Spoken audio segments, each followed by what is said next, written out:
Les jours fériés étaient toujours mélancoliques. Ce qu'il préférait, c'était justement le jour d'avant. Car le jour même était aussi mélancolique que les dimanches. Les jours où quelqu'un se mariait étaient aussi ennuyeux. Apparemment, ils étaient tous heureux, mais ici et là, une place vide à la table des convives dénonçait un divorce récent. Vers la fin de la fête, pendant les heures creuses, alors que les mères des jeunes mariés rangeaient les restes du buffet dans des tupperwares, il y avait toujours quelqu'un qui disait « Então, pá, temos de nos encontrar mais vezes. » C'était le genre de conversation que ses parents avaient autrefois l'habitude d'avoir avec leurs amis. Cette chose d'être différent, très alternatif, c'était en vérité une grande merde.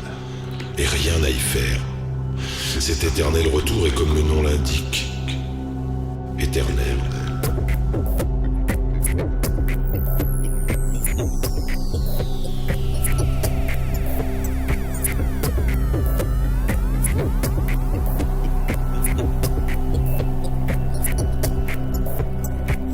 Beaucoup d'anciens copains d'école ou de potes de soirée ont disparu.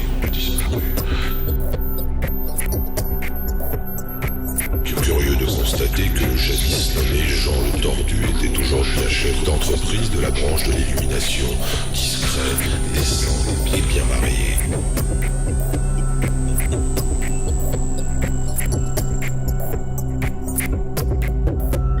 À l'époque du déménagement, lors de son mariage, il alla une dernière fois à la discothèque où il n'allait plus depuis une éternité.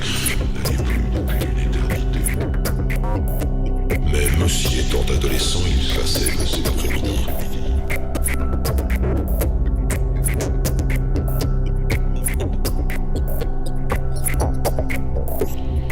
Cette fois-là, il y alla non pour acheter, mais pour vendre la discographie qu'il n'appréciait plus.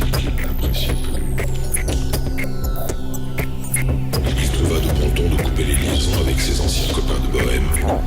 Il ignorait définitivement son ancienne petite amie, la seule qu'il ait vraiment aimée, qu'il a mis enceinte et qui a dû avorter en cachette.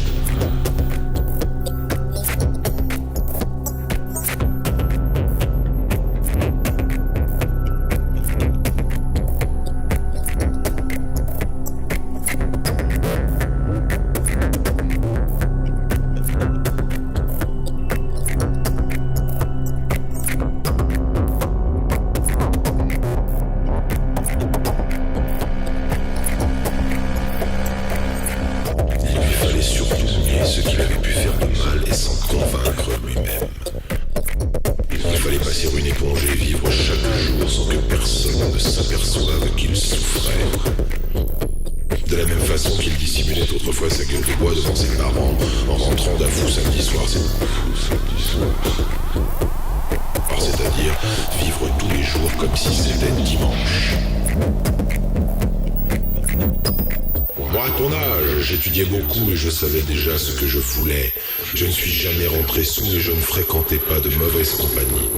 Mentira-t-il dans quelques années à ses enfants? Gros, gonflé, la tête graisseuse, il y a une mauvaise alimentation et trop de scotch.